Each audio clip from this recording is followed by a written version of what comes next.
നമസ്കാരം. 7 വർഷത്തിനു ശേഷം ഇതാദ്യമായി ചൈനയിൽ സന്ദർശനം നടത്തി പ്രധാനമന്ത്രി നരേന്ദ്രമോദി. SCO സമ്മേളനത്തിൽ പങ്കെടുക്കുന്നതിനും ചൈനീസ് പ്രസിഡന്റ് ഷീ ജിൻപിങ്ങുമായി കൂടിക്കാഴ്ച നടത്തുന്നതിനുമാണ് മോദിയുടെ ചൈന സന്ദർശനം. ടിയാൻജിനിലെ ഉച്ചകോടിയിൽ റഷ്യൻ പ്രസിഡന്റ് വ്ളാഡിമിർ പുടിനുമായി മോദി കൂടിക്കാഴ്ച നടത്തും. ഗൽവാൻ സംഘർഷത്തിനു ശേഷം ഇതാദ്യമായിട്ടാണ് മോദി ചൈനയിലെത്തുന്നത്. ജപ്പാനിലെ സന്ദർശനം അവസാനിപ്പിച്ച് ചൈനയിലെ ടിയാൻജിനിലാണ് മോദി ഇറങ്ങിയത്. ഇവിടെ വിമാനത്താവളത്തിൽ ഉജ്ജ്വല സ്വീകരണമാണ് മോദിക്ക് ലഭിച്ചത്. ഇരു രാജ്യങ്ങളും തമ്മിലുള്ള ഉഭയകക്ഷി ബന്ധം ശക്തിപ്പെടുത്താൻ സന്ദർശനത്തിലൂടെ കഴിയുമെന്നാണ് പ്രതീക്ഷിക്കുന്നത്. നേരത്തെ ചൈനയുമായുള്ള ശക്തമായ സൗഹൃദ ബന്ധം നിർണായകമാണെന്നും അത് മേഖലയിൽ സമാധാനത്തിലേക്കും സമൃദ്ധിയിലേക്കും നയിക്കുമെന്നും പ്രധാനമന്ത്രി നരേന്ദ്രമോദി പറഞ്ഞിരുന്നു. ഇന്ത്യ ചൈന സൗഹൃദം ആഗോള സമ്പദ് വ്യവസ്ഥയിൽ സ്ഥിരത ഉറപ്പാക്കുമെന്നും ജപ്പാൻ സന്ദർശന വേളയിൽ മോദി വ്യക്തമാക്കിയിരുന്നു. മാർച്ചിൽ US ചൈനീസ് ഉൽപ്പന്നങ്ങൾക്ക് നികുതി ചുമത്താൻ ആരംഭിച്ചതോടെയാണ് ഇന്ത്യ ചൈന ബന്ധം ഊഷ്മളമാക്കാനുള്ള നീക്കങ്ങൾക്ക് തുടക്കമായത്. നേരത്തെ ഡൽഹി സന്ദർശന വേളയിൽ ചൈനീസ് വിദേശകാര്യമന്ത്രി വാങ് യി ഇന്ത്യയെ പിന്തുണയ്ക്കുന്ന നിലപാടാണ് സ്വീകരിച്ചത്. ജപ്പാനുമായുള്ള ഉഭയകക്ഷി ബന്ധം ശക്തിപ്പെടുത്തുകയെന്ന ലക്ഷ്യത്തോടെയാണ് മോദി ആ രാജ്യത്ത് ദ്വിദിന സന്ദർശനം നടത്തിയത്. ഇന്ത്യ വാങ്ങാൻ ഉദ്ദേശിക്കുന്ന E10 ഷിങ്കൻസൻ ബുള്ളറ്റ് ട്രെയിനിന്റെ പ്രോട്ടോടൈപ്പ് നിർമ്മിക്കുന്നതുൾപ്പെടെ 4 ഫാക്ടറികൾ മോദി സന്ദർശിച്ചിരുന്നു. ചന്ദ്രയാനുള്ള സാങ്കേതിക സഹായം ഉൾപ്പെടെ നിരവധി കരാറുകളിൽ മോദി ഒപ്പുവെച്ചിരുന്നു.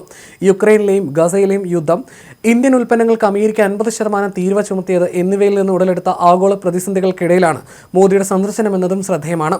കഴിഞ്ഞ വർഷം ഗസാനിൽ നടന്ന SCO ഉച്ചകോടിക്കിടെ ജിൻപിങ്ങുമായി നടത്തിയ കൂടിക്കാഴ്ച ഇന്ത്യ ചൈന ബന്ധത്തിൽ ക്രിയാത്മകമായ പുരോഗതി ഉണ്ടാക്കിയിട്ടുണ്ടെന്ന് മോദി പറയുകയുണ്ടായി. ചൈനീസ് പ്രസിഡന്റ് ഷീ ജിൻപിങ്ങുമായിട്ടുള്ള കൂടിക്കാഴ്ചയ്ക്ക് പുറമെ റഷ്യൻ പ്രസിഡന്റ് വ്ളാഡിമിർ പുടിനുമായി മോദി കൂടിക്കാഴ്ച നടത്തും. US-ന്റെ വ്യാപാര യുദ്ധം ഇന്ത്യൻ കയറ്റുമതിയെ ബാധിച്ചിരിക്കെ പുതിയ വിപണി തേടുകയാണ് പ്രധാനമന്ത്രിയുടെ സന്ദർശനത്തിലൂടെ ലക്ഷ്യമിടുന്നത്. ഷീ ജിൻപിങ് ആതിഥേയത്വം വഹിക്കുകയും ഇന്ത്യൻ പ്രധാനമന്ത്രി നരേന്ദ്രമോദിയും റഷ്യൻ പ്രസിഡന്റ് പുടിൻ പങ്കെടുക്കുകയും ചെയ്യുന്ന ഉച്ചകോടി US അടക്കമുള്ള പാശ്ചാത്യ രാജ്യങ്ങൾ അതീവ ജാഗ്രതയോടെയാണ് വീക്ഷിക്കുന്നത്. ഒരു ബദൽ ശക്തിയായി നിലകൊള്ളാൻ കഴിവുള്ള ഒന്നായി ചൈനയെ ഉയർത്തിക്കാട്ടാൻ ലക്ഷ്യമിട്ടുള്ള ഒരു ഉച്ചകോടിയാണിതെന്ന് US മാധ്യമങ്ങൾ വിലയിരുത്തുന്നു. ഏഷ്യയിൽ നിന്നും മിഡിൽ ഈസ്റ്റിൽ നിന്നുമുള്ള രാഷ്ട്രതലവന്മാരും പ്രതിനിധി സംഘങ്ങളുമാണ് ഷാങ്ഹായ് കോപ്പറേഷൻ ഓർഗനൈസേഷന്റെ 2 ദിവസത്തെ ഉച്ചകോടിക്കായി ഞായറാഴ്ച മുതൽ ചൈനീസ് തുറമുഖ നഗരമായ ടിയാൻജിനിൽ ഒത്തുചേരുന്നത്. സെപ്റ്റംബർ 1 വരെ ചൈനയിലുള്ള പ്രധാനമന്ത്രി മോദി ചൈനീസ് പ്രസിഡന്റ് ഷീ ജിൻപിങ്ങുമായി നടത്തുന്ന കൂടിക്കാഴ്ചയാണ് ഏറെ നിർണായകം.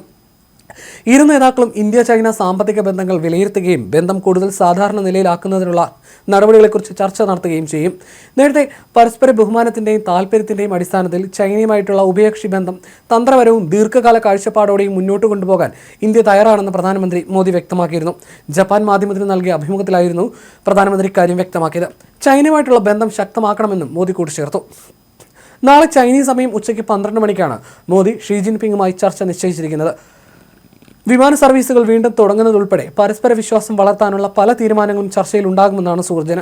റഷ്യയിൽ നിന്നുള്ള എണ്ണ ഇറക്കുമതിക്കെതിരായ അമേരിക്കൻ സമ്മർദ്ദം കൂടിക്കാഴ്ചയിൽ ചർച്ചയായേക്കും. ജപ്പാനിലെ മോദിയുടെ സന്ദർശനം ചരിത്രപരമായിരുന്നു.